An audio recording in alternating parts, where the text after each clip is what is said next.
कोई आइडेंटिफिकेशन नहीं मिली। सर आसपास भी कुछ नहीं मिला। अमीर घर से लगता है।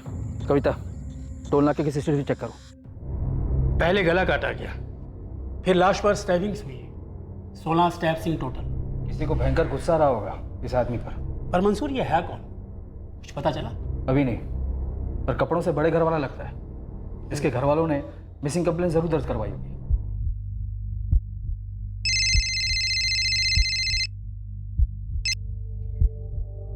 हाँ बे। भाभी नमस्ते। भैया फोन क्यों नहीं उठा रहे हैं? अरे पर शुभम को तो अभी तक पहुंच जाना चाहिए था। वही तो बात है, यहाँ विक्की की शादी भी हो गई है और भैया की कोई खबर भी नहीं है। बताओ। पर शुभम तो कल रात की फ्लाइट से ही दिल्ली चले गए थे। मम्मी जी से बात भी तो हुई थी। हम लोग बहुत परेशान हो रहे हैं भाभी, जरा देखिए ना क्या बात है। हाँ हाँ मैं देखती हूँ।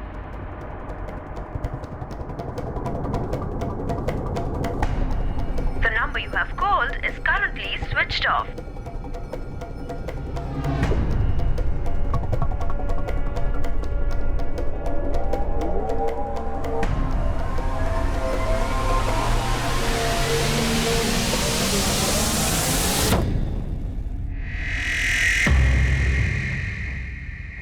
यही है, स्पीड अप टैक्सी से पुणे आया था। टैक्सी में अकेला है। टैक्सी नंबर है MHXX994E। टैक्सी कंपनी को कॉल करके ड्राइवर का नंबर लो और उसे लाश की फोटो भेजो तुरंत। नंदिनी जी, आपके पति मिस्टर चौहान कल शाम की फ्लाइट से दिल्ली गए थे? जी, वो रात को होटल में रुक के सुबह हिसार के लिए निकलने वाले थे बाई रोड। कौन सी एयरलाइन की फ्लाइट थी? सॉरी, ये तो नहीं पता। दिल्ली के किस होटल में रुकने वाले थे, कुछ पता है? सॉरी, ये भी नहीं पता। वो बस 2 दिन के लिए जा रहे थे, कल लौट के आने वाले थे फैमिली में एक वेडिंग अटेंड करके। दिशा, एक काम करो, कल शाम की मुंबई से दिल्ली जाने वाली सारी फ्लाइट्स चेक करो और मिस्टर चौहान का फोन ट्रैकिंग पे डाल दो। Right sir. ठीक है मिस्टर चौहान, हमें जैसे ही कुछ पता चलेगा हम आपको इन्फॉर्म करेंगे। मैडम जी फोटो देखा मैंने, वही आदमी है, मिस्टर शुभम चौहान। कल शाम को उनकी बुकिंग थी पुणे के लिए। उनको मैंने मलाड के शाइनिंग पर्ल अपार्टमेंट से पिकअप किया था। शाम, मुझे शाइनिंग पर्ल अपार्टमेंट का एग्जैक्ट एड्रेस चाहिए। जल्दी मैसेज करो। जी मैडम, अभी कर देता हूँ। सर, स्पीड अप कंपनी के टैक्सी ड्राइवर श्याम शुक्ला ने फोटो आइडेंटिफाई की है। कोई शुभम चौहान है, मलाड वेस्ट मुंबई से। ये उसका एड्रेस है। इस नंबर पर कोई और मूवमेंट? सर, अभी भी फोन स्विच ऑफ आ रहा है। इस एड्रेस का लैंडलाइन निकाल कर फोन करो। मम्मी जी, मैंने मिसिंग कंप्लेंट दर्ज करा दी है। पुलिस पता कर रही है कि क्या हुआ है। उसने तुम्हें कुछ नहीं बताया था नंदिनी? बताया होता तो मैं आपको और पुलिस को बताती ना। मेरी तो जान ही निकली जा रही है। मम्मी जी, मेरा भी यही हाल है। मुझे जैसे कोई खबर मिलती है ना, मैं आपको फोन कर दूंगी।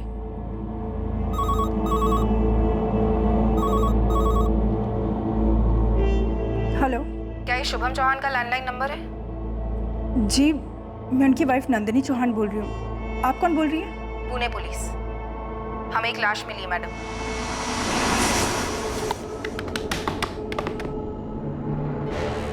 कौन था यह आगंतुक या अचानक आधम का अजनबी जिसने मुंबई के खुशहाल चौहान परिवार पर कहर बरसाया था? क्या थी इस आगंतुक की मंशा जिसके चलते शुभम चौहान की इतनी भयंकर हत्या कर दी गई? उसी दिन लाश की शिनाख्त करने के लिए उसकी पत्नी नंदिनी चौहान पुणे पहुंची और उसने अपने पति की लाश को पहचान लिया।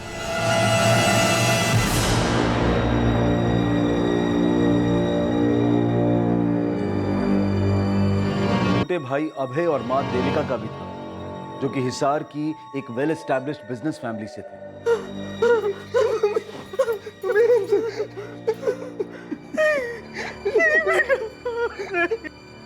इतनी बेरहमी से की गई हत्या किसी गहरी दुश्मनी और नफरत दोनों की तरफ इशारा कर रही थी। इस कत्ल और उसके मकसद को समझने से पहले शुभम चौहान को समझना जरूरी था। कौन था यह आदमी? क्या था इसका इतिहास और वर्तमान जिसने उसके भविष्य पर इतनी बेरहमी से रोक लगा दी थी? नंदिनी जी, क्या काम करते थे आपके husband? Shubham online content writer थे।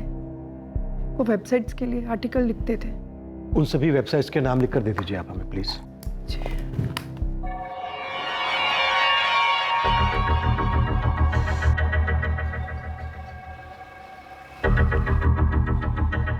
शुक्ला। हाँ पुलिस। हाँ हाँ मैडम, आप मुझे बता चुकी हैं कि शुभम चौहान की 8 अगस्त की कोई बुकिंग नहीं थी। आप मुझे ये बताइए कि कोई और बुकिंग तो नहीं थी किसी और दिन की?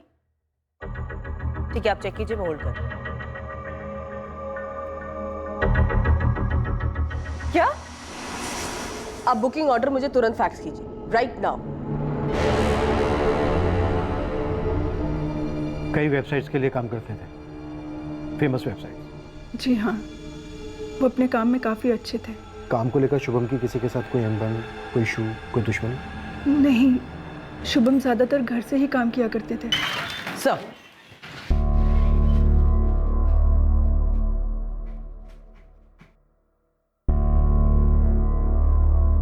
नंदिनी जी, आपके पति ने 8 अगस्त की नहीं बल्कि 9 अगस्त की सुबह की फ्लाइट बुक की थी। क्या? पुणे टू मुंबई सुबह 6 बजे की और मुंबई टू दिल्ली सुबह 8 बजे की।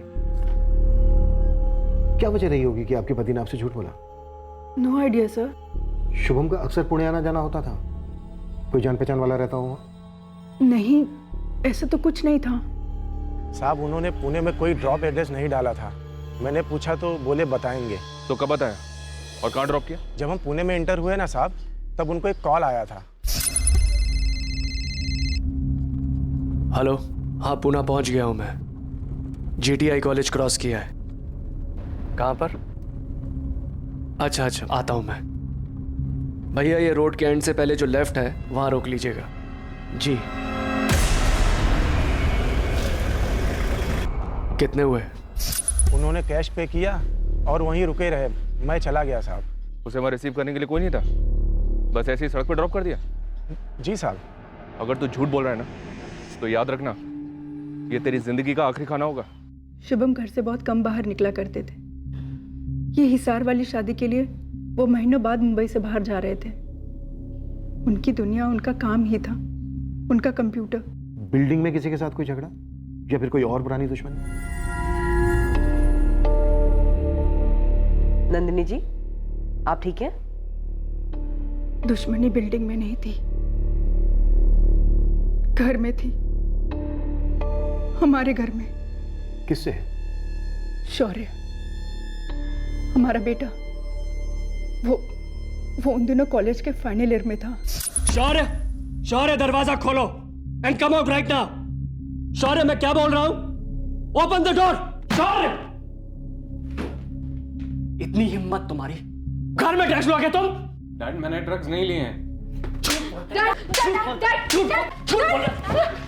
शौर्य, हाउ डेयर यू! तुम्हारी हिम्मत कैसी हुई अपने डैड पे हाथ उठाने की? मैंने हाथ नहीं उठाया। डैड झूठ बोल रहे हैं, मैंने ड्रग्स नहीं लिए। Shut up! पहले भी मैंने तुम्हें ड्रग्स के साथ पकड़ा था। तुमने प्रॉमिस किया था कि तुम ये दोबारा नहीं लोगे। लेकिन अभी मैंने ड्रग्स नहीं किए हुए हैं। नहीं लिए तूने? तो ये क्या है? किसका है ये? नंदिनी, ये हार्ड ड्रग्स हैं। This is bloody serious. बकवास है ये। मैं हार्ड ड्रग्स नहीं लेता हूँ, ये मेरा नहीं है। मुझे नहीं पता है कैसे ये मेरे बैग में आया। किसके है फिर? तेरे? तुम्हारी मॉम के? तुम्हारी बहनों के? शुभम और मैंने उसे काउंसलर के पास भेजा, रिहैब भी भेजा, पर नहीं, हर बार वहां से भाग आता और फिर ड्रग्स के साथ पकड़ा जाता। घर से पैसे भी चुराने लगा था। नंदिनी, मेरे वॉलेट से कैश तुमने लिया है? नहीं तो। तारा, जिया, कितने लिए उसने? क्या फर्क पड़ता है? चोरी चोरी ही होती है। कुछ ही दिनों में घर से चीजें गायब होने लगी, फिर मेरे गहने। हम थक गए थे। नंदिनी, रोने से कुछ नहीं होने वाला। अब हमें एक हार्ड डिसीजन लेना होगा। क्या?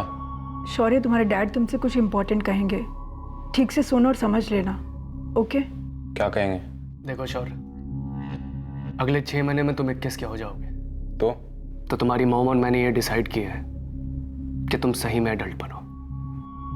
अपनी आज़ादी एंजॉय करो तुम, मगर खुद की कमाई से।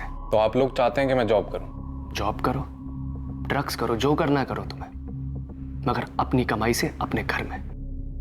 मॉम, आप लोग मुझे घर से निकाल रहे हैं? तुम्हें घर से कोई नहीं निकाल रहा। तुम्हारे डैड और मैं चाहते हैं कि तुम रिस्पॉन्सिबल बनो, दुनिया को एक्सपीरियंस करो, सीखो कि कितना मुश्किल होता है सरवाइव करना। इंटरनेट, इलेक्ट्रिसिटी, पानी, सबके बिल्स भरने पड़ेंगे, तब देखते हैं कहाँ से पैसे आते हैं तुम्हारे पास ड्रग्स के लिए, और टाइम कहाँ से मिलता है। भाई रुक जाओ भाई, प्लीज भाई। मॉम रोको ना भाई को प्लीज। डैड आप ये क्या कर रहे हैं? भाई डैड प्लीज मत। डैड प्लीज भाई को रोको।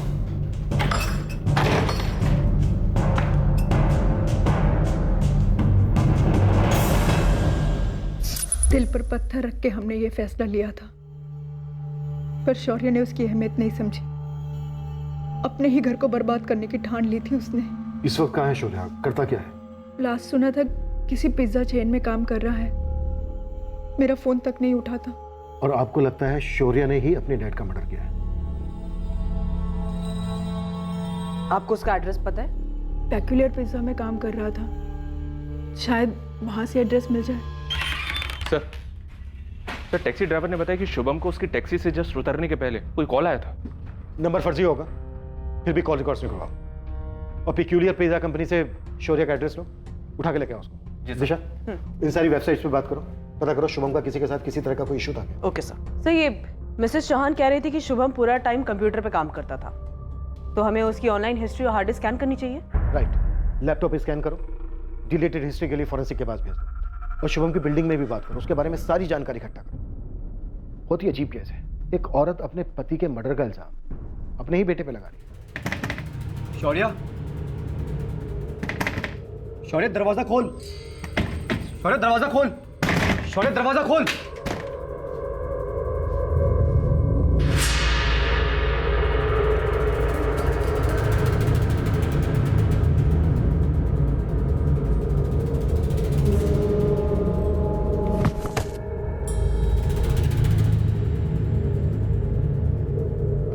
Thank you Nandi ji.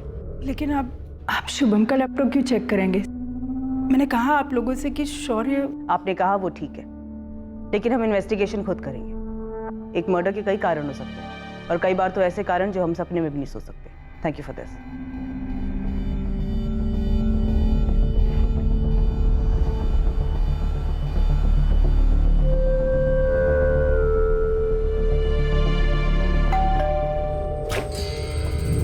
शौर्य, शौर्य उठना यार, पुलिस आई है, बातचीत करना चाहती है, उठना।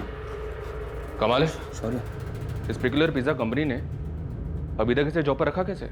नो सर, काम में अच्छा है, रिसेंटली इसका प्रमोशन भी हुआ है, असिस्टेंट मैनेजर बना है सर। सर नॉर्मली ज़्यादा लेता नहीं है, पर 2 दिन से थोड़ा ज़्यादा कर रहा है। इसके डैड के मरने के बाद सेलिब्रेशन। नजर लग गई हमारी फैमिली को। पर आप हमारी नजर में नहीं लाई कि आपकी 2 बेटियां भी हैं। थी मेरी छोटी बेटी जिया 2 साल पहले ही।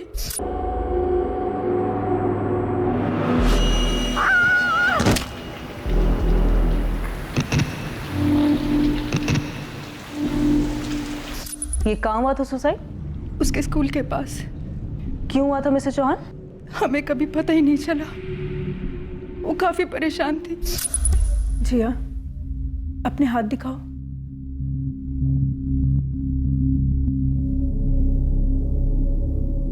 जिया, तुम दिन में कम से कम 30-40 बार हैंड वॉश करती हो और 8-10 बार शॉवर लेती हो?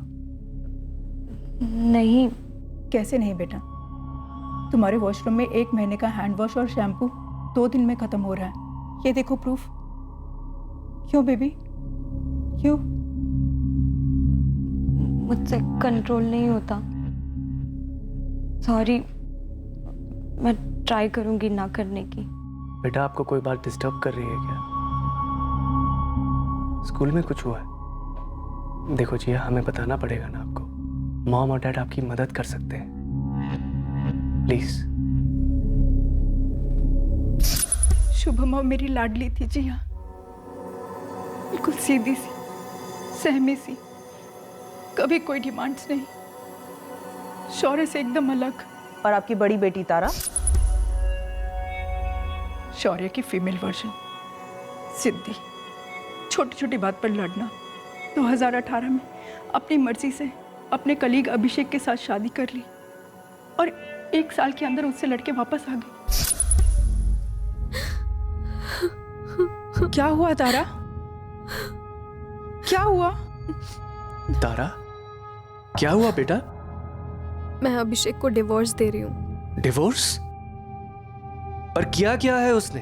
पागल मत बनो तारा। शादी डिवोर्स कोई बच्चों का खेल नहीं होता। गुड गुड के जीना भी तो कोई खेल नहीं है ना माँ। जो मेरे अंदर चल रहा है वो सिर्फ मैं ही जानती हूँ। हमने उनका पैचअप कराने की पूरी कोशिश की पर तारा नहीं मानी। माजरा क्या था? ये पति अभिषेक, अफेयर था उसका, हाथ उठा था तारा पे। अभिषेक तो अच्छा लड़का था, वो तो बस तारा को उसमें सिर्फ बुराइयां ही दिखती थी। अभिषेक का घर छोड़ने के बाद तारा हमारे साथ 3 महीने तक रही और फिर सडनली मैं और शुभम उसके लिए विलन बन गए। कम ऑन तारा, हमने ऐसा भी क्या कर दिया है? मुझे कोई बात नहीं करनी। तारा रुको, ये क्या बचपना है? तारा मेरी बात। फोन नंबर चेंज कर लिया, कोई एड्रेस नहीं छोड़ा, 3 महीने से कोई कांटेक्ट नहीं। पर हुआ क्या था? वो ही जाने।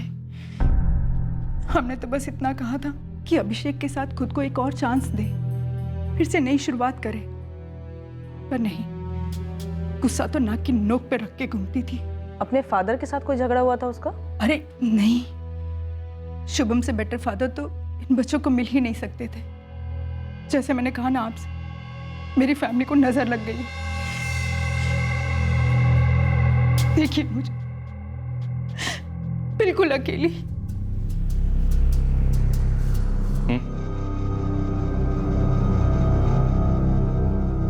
शौर्य, 8 अगस्त की रात तुम कहाँ थे? 8 अगस्त? परसों रात? परसों तो मैं यही घर पर ही था। सर 8 अगस्त को मेरा ऑफ था तो पूरी शाम में घर पर ही था। और शौर्य? इसकी ड्यूटी थी तो शायद ये घर पर नहीं था। हाँ, मैं ड्यूटी पर था। नहीं थे सर। 8 अगस्त को शाम को 6 बजे से लेकर रात को 2 बजे तक मेरी ड्यूटी थी पेक्यूलियर पिज़्ज़ा में। दरअसल हम तीनों वहीं पर जॉब करते हैं। शौर्य की भी शिफ्ट थी सर, लेकिन इसने सीक लीव ली थी। हाँ, मेरी तबीयत खराब थी। कौन से हॉस्पिटल में थे? क्योंकि घर पर तो तुम नहीं थे। हॉस्पिटल? नहीं, याद है मैं मूवी देखने गया था सर। मूवी कौन सी थी? थिएटर कौन सा था? थिएटर यहीं पास में ही था। अगर तुम एक्टिंग कर रहे हो ना तो बहुत अच्छी एक्टिंग कर रहे हो, लेकिन अगर वाकई में तुम्हें परसों का दिन याद नहीं तो ये नशा तुम्हें बहुत जल्द खत्म करेगा। नशा यादें खत्म करता है, इसलिए करता हूँ। शौर्य चौहान ने ऐसा क्या किया था कि जिसकी यादों को भुलाने के लिए वो नशे का सहारा ले रहा था? नंदिनी के शब्दों में उसके परिवार को किसकी नजर लग गई थी? शुभम चौहान के कत्ल की तहकीकात दरअसल एक परिवार का पोस्टमार्टम साबित हुआ।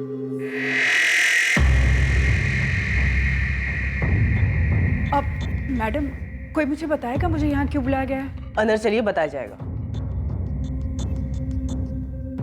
तुम दोनों को भी बुलाया जाएगा, तब तक बाहर बैठो। मिसेस चौहान, आपने हमें बताया नहीं कि जिया की मौत कोई सिंपल सुसाइड केस नहीं था। ये रहे जिया के सुसाइड केस के पेपर्स। पर ये पेपर्स आपके पास कहाँ से आए? आपसे बात करने के बाद मैं कांदीवली पुलिस स्टेशन गई थी, वहां से जिया की क्लोजर रिपोर्ट ली। ये सब आप मुझे क्यों बता रही हैं? और जिया के सुसाइड का शुभम के मर्डर केस से क्या लेना देना? पुलिस ने सुसाइड एस्टेब्लिश किया, चार्जशीट फाइल की, लेकिन आपने उस चार्जशीट को चैलेंज किया, ये कहते हुए कि आपको अपने बेटे शौर्य पे शक है, उसके सगे भाई पर। मुझे सिर्फ इसलिए अरेस्ट किया गया क्योंकि मेरे सेलफोन का लोकेशन उस बिल्डिंग के बाजू का दिखाई दे रहा था जहाँ से मेरी बहन जिया कूदी थी। जब मॉम डैड ने मुझे घर से निकाला तब मैं मेरे फ्रेंड कार्तिक और असलम के फ्लैट में मूव इन हुआ। उन्होंने मेरी पेक्यूलियर पिज़्ज़ा में जॉब लगवाई। 1 साल के प्रोबेशन के बाद मैं कंफर्म हुआ था। मुझे खुश होना चाहिए था, लेकिन जिया की सुसाइड को लेकर काफ़ी डिप्रेस था। अरे सर क्या कर रहे हैं? सर कहाँ लेके जा रहे हैं? सर हाथ में ऐसे किधर लेके आओ?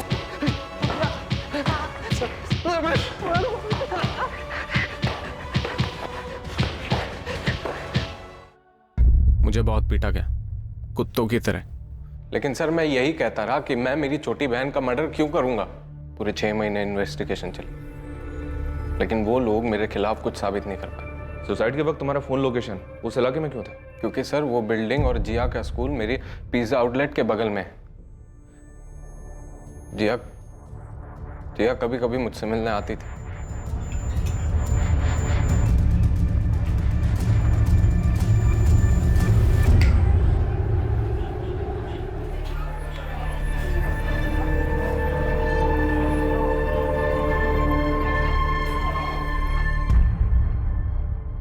मिसेस चौहान, मैं आपसे कुछ पूछ रहा हूँ। आपने अपने बेटे शौर्य पर शक क्यों किया था?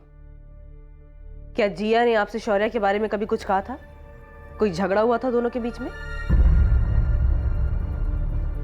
तो तुमने पता लगाया कि तुम्हारे माँ बाप ने तुम्हारा नाम क्यों लिया था? माँ ने लिया था, बाप के कहने पर। क्या मतलब? बेमतलब का आरोप। नफरत थी मेरे डैड को मुझसे। मॉम, पुलिस ने केस क्लोज कर दिया है। मेरे खिलाफ कोई सबूत नहीं मिला उन्हें। और मेरा गुड लक कि कंपनी ने मुझे जॉब से नहीं निकाला। बस प्लीज मैं ये चाहता हूं कि आप डैड से बोलें कि वो वहां जाकर मेरे बारे में कुछ अफवाह न फैलाएं। Just leave me alone. मैं यहां पर दोबारा कभी कदम नहीं रखूंगा। बस एक बार ये जानना चाहता हूं कि चलो डैड तो मुझसे नफरत करते हैं, लेकिन आपको ऐसे कैसे डैड ने ब्रेन वॉश कर दिया? मुझे और तुम्हारे डैड को बहुत दुख है कि ड्रग्स ने तुम्हें क्या से क्या बना दिया, और इसके लिए हम रिस्पॉन्सिबल भी हैं। बट प्लीज अभी के लिए तुम यहां से जाओ। आगे तुमसे कोई बात नहीं करनी है। सच क्या है तुम भी जानते हो और हम भी। क्या था ये सच मिसेस चौहान जो आपको शुभम को पता था और शौर्य को भी पता था? मैं उसके बारे में बात नहीं कर सकती। नंदिनी जी, क्या शौर्य जिया को गलत तरीके से? तुम्हें कैसे पता चला शुभम? क्या तुमने कुछ देखा था, कुछ सुना था, या जिया ने खुद तुमसे कुछ कहा था? डायरेक्टली कुछ नहीं कहा था उसने, मगर उसकी डेथ से कुछ ही दिन पहले एक रात मेरी बात हुई थी उससे। रिया, अरे अब क्या हुआ? ये लो बेटा, दूध पियो और मुझे बताओ क्या हुआ है। डैड हेल्प कर सकते हैं आपकी। ये दूध गिरा दूं तो वापस ग्लास में नहीं डाल सकते ना? कुछ वैसा ही है। छोड़िए, आपसे एक क्वेश्चन पूछूं? हाँ पूछो ना। जब कोई आदमी ड्रग्स करता है तो क्या वो भूल जाता है उसकी मॉम कौन है, सिस्टर कौन है? क्या वो जानवर बन जाता है? हम फेल हो गए नंदिनी। जिया हमसे कुछ कहना चाहती थी मगर कहने से पहले ही चली गई। शायद शौर्य ने उसको धमकाया हो, या शौर्य ने उसको कुछ कर दिया हो। तुम्हारा मतलब शौर्य ने जिया को मारा है?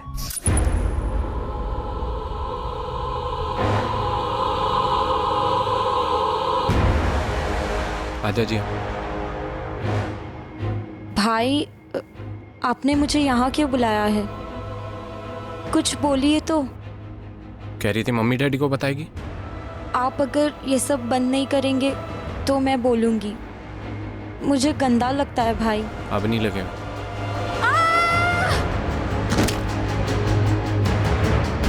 उसके बाद मैंने कोर्ट में शिकायत की शौर्य के खिलाफ, मेरे अपने बेटे के खिलाफ जो इतना गिर चुका था। उसे जेल में ही होना चाहिए था। उसने जिया को मार डाला। मेरी स्ट्रॉन्ग फीलिंग है सर। और अब आपकी फीलिंग है कि शौर्य ने ही शुभम का भी मर्डर किया? 100%। और कौन करेगा बताइए?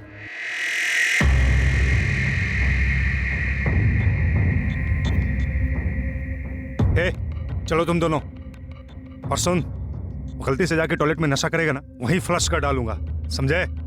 तुम लोग भी नशा करते हो? मैं कभी कभी। ये नहीं करता सर। पर सर इस मर्डर में हमारा कोई कनेक्शन नहीं है सर। अटेम्प्ट टू मर्डर का तो है ना।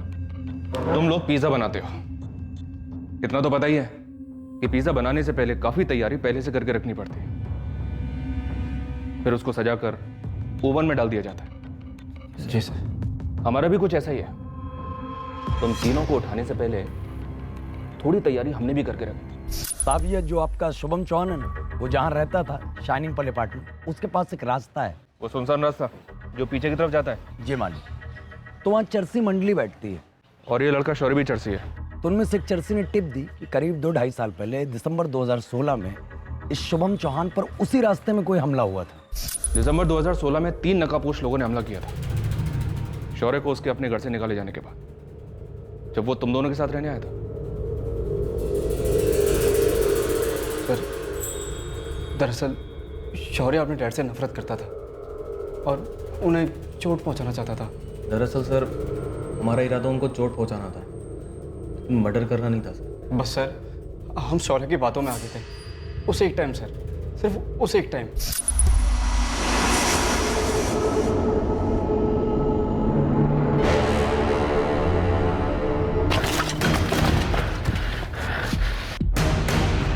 भाई मॉर्निंग वॉक के लिए निकला हूं मैं। ना वॉलेट है ना मोबाइल है, कुछ नहीं है मेरे पास। जाने दो मुझे।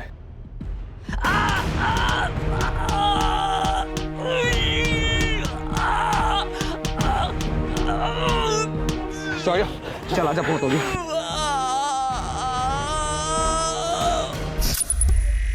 शुभम ने शौर्य का नाम पुकारा जाना सुन लिया था, लेकिन उसके बिना भी वो पहचान लेता। मैंने उसकी आंखों में अपने लिए इतनी नफरत देखी है। वो ड्रग्स लेकर पागल होता जा रहा है, कल को कुछ और भी कर देगा। करने दो उसे, पर मैं अपने बेटे के खिलाफ पुलिस में कंप्लेंट नहीं करूंगा, फिर भले ही मेरी जान क्यों ना ले ले। काश उस दिन टांग की जगह सर फोड़ दिया होता डैड का, मार दिया होता जो तुमने अब कर दिया है ना। सर काश किया होता, सुकून मिलता मुझे, लेकिन मैंने नहीं किया है और आप ये कभी साबित नहीं कर पाएंगे कि मैंने किया है। वो हम पे छोड़ दो, एक एक बात साबित की जाएगी। कैसे? सर 8 अगस्त को मैं फिल्म देख रहा था मुंबई में और डैड वहाँ पुणे में मारे गए। सर समझो अगर मैं मुंबई में नहीं था तो डैड मुझसे मिलने पुणे क्यों आते, और वो मॉम से झूठ बोलकर पुणे गए ये कहते हुए कि दिल्ली जा रहे हैं। सर आपको कोई बड़ा झोल नजर नहीं आ रहा है? इस वक्त मुझे सिर्फ तुम नजर आ रहे हो शौर्य। 2 घंटे पहले तक तुम खुद का नाम ठीक से नहीं बोल पा रहे थे और अब एक शातिर जासूस की तरह बात कर रहे हो। जासूसी आपको करनी है। पुराना केस खोलिए, मेरी बहन जिया के सुसाइड का। सर मैं आपको लिख कर देता हूं कि मेरी बहन जिया के सुसाइड में मेरे डैड का हाथ था। जिया इतनी डाउन क्यों लग रही हो? भाई, डैड ने आपको घर से नहीं निकालना चाहिए था। मैं मिस करती हूँ आपको। आई नो जिया। और कोई बात तो नहीं है ना? स्कूल में कोई प्रॉब्लम या फिर कोई लड़का? जिया ऊपर देखो। भाई को नहीं बताएगी? कुछ नहीं भाई, अब कोई कुछ नहीं कर सकता, मुझे ही कुछ करना पड़ेगा। जिया उसे सच झूठ सही गलत के बीच में कुछ समझ में नहीं आता। अब तो मुझे शर्म भी नहीं आती कि मैंने शौर्य को जन्म दिया। मेरे अंदर अब उसके लिए कोई फीलिंग्स नहीं बची है। मेरी मॉम से जिया ने कुछ कहा ही नहीं होगा, क्योंकि मॉम डैड के अलावा किसी की सुनती ही नहीं थी। सर आप मेरी बड़ी बहन तारा से कांटेक्ट कीजिए, जिया ने तारा को जरूर कुछ ना कुछ तो बोला होगा। पर तारा का कोई पता नहीं था। तारा अपने पति से अलग क्यों हुई थी और फिर वो अपना घर छोड़कर कहां गायब हो गई थी और क्यों? मुझे क्या पता वो कहां चली गई है। मुझे मिलेगी तो मैं सबसे पहले उसे डिवोर्स देकर मुक्त हो जाऊंगा। तारा तुमसे अलग क्यों हुई थी? आई डोंट नो, इसका जवाब आपको सिर्फ तारा ही दे सकती है। और प्लीज आप जाइए और उसे ढूंढिए, मेरे सामने लाकर खड़ा कीजिए। मेरी लाइफ रुकी हुई है उसकी वजह से। 8 अगस्त को तुम कहाँ थे? मैं पिछले 3 हफ्तों से सिंगापुर में था, काम से। परसों ही लौटा हूँ और पेपर्स में पढ़ा मैंने अपने फादर इन लॉ के मर्डर के बारे में। अभिषेक वाकई में सिंगापुर में था? यस सर, मैंने उसकी कंपनी से चेक किया, एयरलाइन टिकट सब इन प्लेस है। शुभम की ऑनलाइन वेबसाइट से कोई फीडबैक? मैंने सभी वेबसाइट्स को कांटेक्ट किया, सब यही कह रहे हैं कि उसका किसी के साथ कोई इश्यू नहीं था, और हाँ, किसी ने उसको पुणे भी नहीं भेजा था। तो शुभम अपनी वाइफ को झूठ बोलकर पुणे गया क्यों था? कोई तो माजरा है शुभम को लेकर। सब वो जो उसे कॉल आई थी कार में। हाँ, पुणे पहुंच गया हूँ मैं। पुणे पुलिस ने कंफर्म किया कि वो नंबर फर्जी था। पुणे पुलिस को बोलो कि उस फर्जी यूजर को ट्रेस करें। और शुभम के लैपटॉप से कुछ मिला? ऑनलाइन जिंदगी जी रहा था वो। फॉरेंसिक टीम स्कैन कर रही है, थोड़ा टाइम लगेगा रिपोर्ट आने में। सर, मैक्स फन सिनेमा की सीसीटीवी में शौर्य दिखा है। फिल्म खत्म होने के बाद भी बाहर निकलता हुआ दिख रहा है। उसके बाद कॉलोनी के बाहर के सीसीटीवी में दिखाई दे रहा है घर की तरफ जाते हुए। मतलब साफ है शौर्य पुणे तो नहीं गया सर। बस शुभम पुणे गया था, वो वहां किसी से मिला, फिर उसका मर्डर हो जाता है। अब सवाल यह है कि शुभम वहां खुद से गया था या फिर कातिल ने उसका मौत दिया।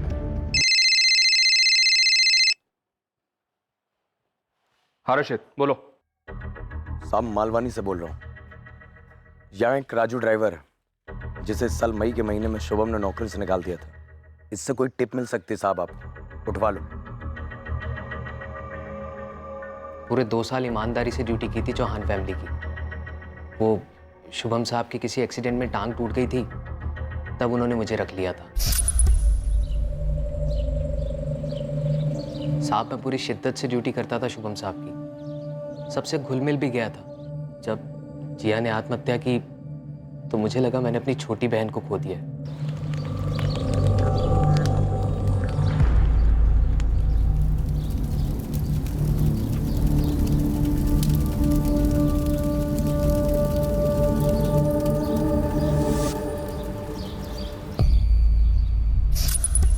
मैं अपने आप को उस फैमिली का मेंबर समझने लग गया था सर।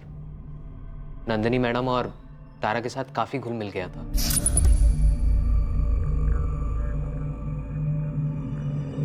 पर पता नहीं किसने कान भर दिए उनके मेरे खिलाफ। साले, मेरी बेटी के साथ अफेयर करेगा तू? उसकी शादी में अगर दिक्कत आ रही है तो उसका फायदा उठाएगा? साहब, किसने आपसे कहा कि मैंने तारा मैडम के साथ कोई अफेयर किया है? आप बुलाइए ना तारा मैडम। ना तो वो तेरे सामने आएगी ना तू उसके सामने आएगा। नंदिनी, इसके जो पैसे बनते हैं इसके मुंह पे मारो, निकालो उसको यहाँ से। आप कुछ बोलिए ना साहब को। जरूर आप लोगों के कान भरे हैं किसी ने। मैडम आप तो जानती हैं कि मैं ऐसा नहीं हूं। देखो, अच्छा यही होगा, अपना हिसाब बताओ, लो और निकलो यहाँ से। सुन, मेरी फैमिली मेरे लिए बहुत जरूरी है। मैं किसी बाहर वाले को उसे नुकसान नहीं पहुंचाने दूंगा। निकल यहाँ से। अरे सर, मुझे कैसे पता? उस दिन के बाद मैंने डायरेक्ट पेपर में पढ़ा साहब के बारे में। तुम पहले कहाँ काम करते थे, अब क्या करते हो, और तुम हो कहाँ से? मैं लखनऊ से हूँ। मैंने BA फर्स्ट ईयर तक पढ़ाई की है। यहाँ मुंबई काम की तलाश में आया था। 4 साल हो गए, कोई ढंग का काम नहीं मिला, इसलिए पैसे के लिए ड्राइवर की जॉब पकड़ ली। ये शौर्य को जानते हो तुम? लेकिन सिर्फ नाम से, कभी मिला नहीं। सुना था ड्रग्स के चक्कर में घर छोड़ दिया उसने। अपनी सारी डिटेल्स यहाँ लिखो। शुभम सर के मर्डर में मेरा कोई हाथ नहीं है सर। हाँ, बुरा जरूर लगा था मुझे जब जॉब से निकाला गया जलील करके। उससे ज्यादा बुरा तो तब लगा जब मैडम ने भी मुझ पर विश्वास नहीं किया। हाँ ठीक है, डिटेल्स लिख दो यहाँ पे।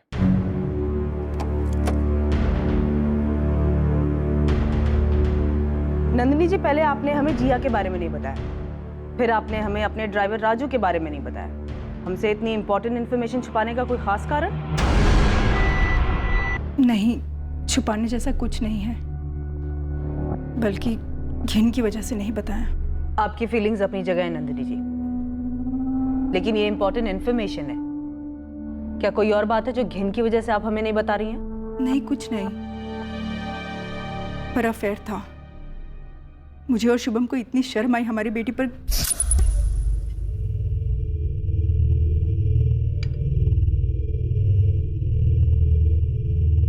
मॉम, ये राजू फोन क्यों नहीं उठा रहा है? आज मुझे जॉब इंटरव्यू के लिए जाना है। उसने छुट्टी वुट्टी ली है क्या? नहीं। तारा, मैंने राजू को जॉब से निकाल दिया। क्यों? क्योंकि तारा, बेशर्मी की हद होती है। यहाँ हम तुम्हारे और अभिषेक का पैचअप कराने के बारे में सोच रहे हो और तुम हो कि 2 कौड़ी के ड्राइवर के साथ। एक तो कोई इंसान 2 कौड़ी का नहीं होता, कम से कम उसका फाइनेंशियल स्टेटस डिसाइड नहीं करता कि उसकी क्या हैसियत है। और रही दूसरी बात, मेरी पर्सनल लाइफ में मैं क्या करती हूँ और क्या नहीं, ये मेरा लुकआउट है। पर बेटा, तुम्हारी पर्सनल लाइफ हमारे घर के कैरेक्टर से ज्यादा इंपॉर्टेंट तो नहीं हो सकती ना? I don't believe this. आप दोनों मुझे कैरेक्टर का लेक्चर दे रहे हैं। घर का कैरेक्टर कहाँ है? घर कहाँ है? शौर्य कहाँ है? जिया, ये घर कोई घर है? और 3 महीने बाद तारा घर छोड़कर चली गई। तारा रुको, ये क्या बचपना है? तारा मेरी बात। अफेयर था? पक्का था? या किसी और ने आप दोनों को बोला था कि अफेयर था? किसी ने नहीं बोला, शुभम ने उन्हें देख लिया था। मैंने और शुभम ने पूरी कोशिश की कि हमारे बच्चों को एक अच्छी जिंदगी दी जाए, फिर जैसे कि मैंने आपसे कहा, नजर लग गई हमारी फैमिली को।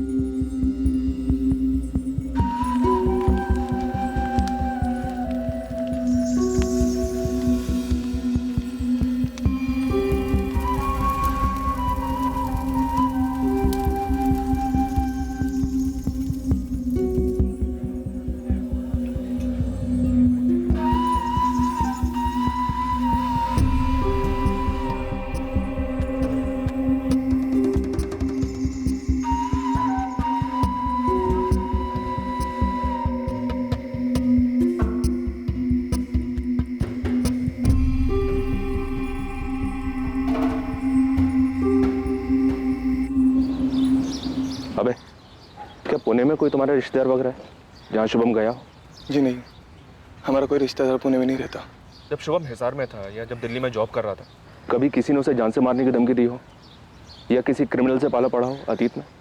जी नहीं, कभी नहीं। शुभम का एक अतीत तो था जिसकी पुलिस को उस वक्त कोई जानकारी नहीं थी। साथ ही शुभम का एक छुपा हुआ वर्तमान भी था जिसकी पुलिस को ही नहीं बल्कि उसकी फैमिली को भी भनक नहीं थी। तारा की खोज ने शुभम के वर्तमान और अतीत दोनों का पिटारा खोला।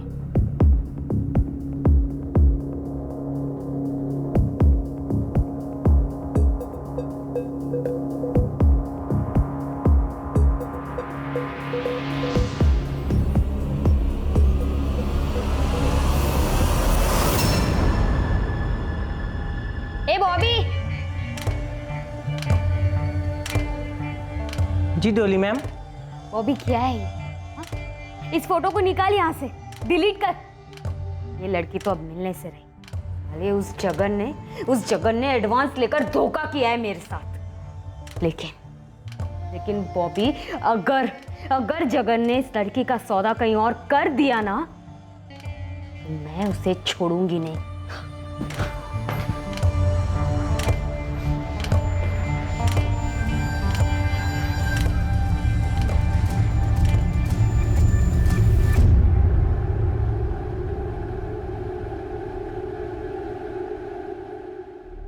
राशिद, वो तुम्हारी तारा चौहान जिसे पुलिस ढूंढ रही है, वो मेरे सामने है।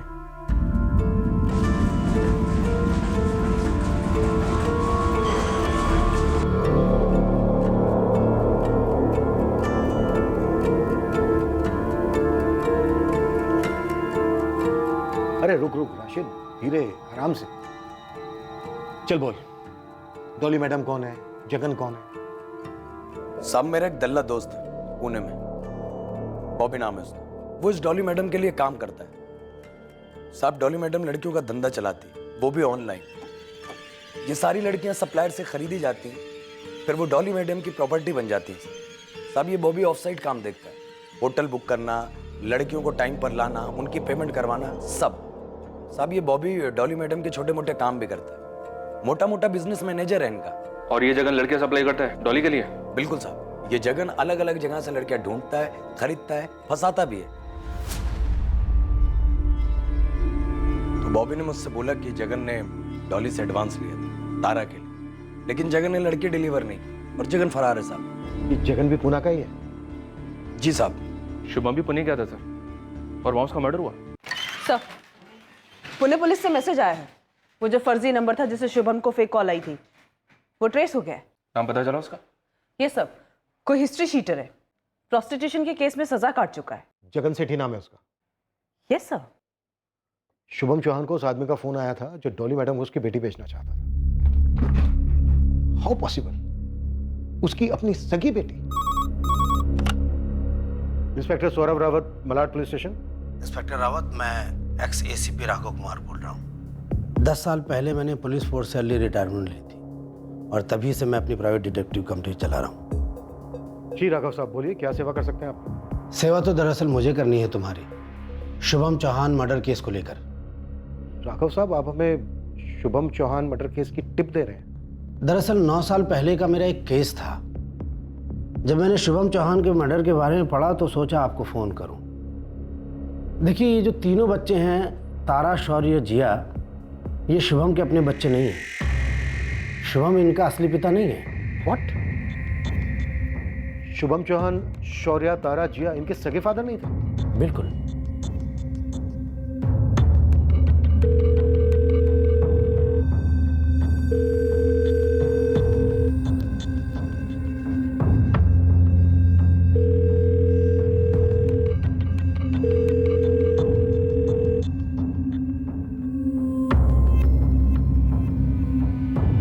उसकी बेटी जो मरी थी जिया, उसका बदला लेने में ही शुभम मारा गया होगा। जिया के मरने का बदला आखिर शुभम से कौन लेना चाह रहा हो? उसकी पत्नी नंदिनी।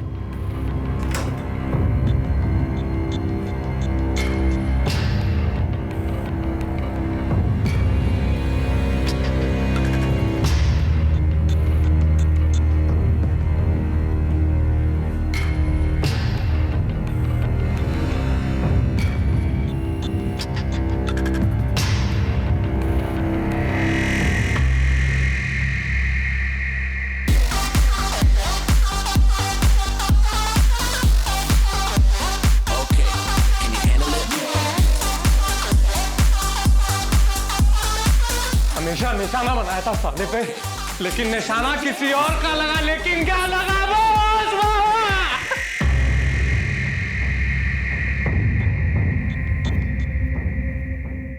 कहते हैं कि किसी आगंतुक को, मतलब कि किसी बाहर वाले को अपने घर में इतना भी ना घुसने दें कि वही राज करने लगे, वरना उस फैमिली का नाश निश्चित है। इस केस में आगंतुक कौन था? ड्राइवर राजू या तारा का पति अभिषेक, या ड्रग्स से चूर हुआ खुद को भूल चुका शौर्य, जो घर वाला होकर भी बाहर वाला हो गया था। इस केस की तहकीकात घर की चार दीवारों में उबल रहे उस तनाव को, उस चौंकाने वाली, दुखद और भयंकर किस्म की सच्चाइयों को टटोलने वाली थी, उन पर रोशनी डालने वाली थी, जहां पीड़ित और पीड़ा अक्सर गुमनाम और पर्दे के पीछे रहते हैं, दर्द का घूंट पीते रहते हैं। कल रात 11 बजे इस केस के दूसरे और आखिरी भाग में देखिए कि किस तरह से जिया की मौत से शुभम के मर्डर का ताल्लुक था, और क्या जिया की मौत सुसाइड थी या फिर कुछ और। अब मैं अनूप सोनी आपसे विदा लेता हूं। कल रात 11 बजे आपसे फिर मुलाकात होगी एक और नए केस के साथ। और याद रखें, क्राइम और आपके बीच में सिर्फ इतना फर्क है कि आप कितने सतर्क हैं। सतर्क रहें, सुरक्षित रहें।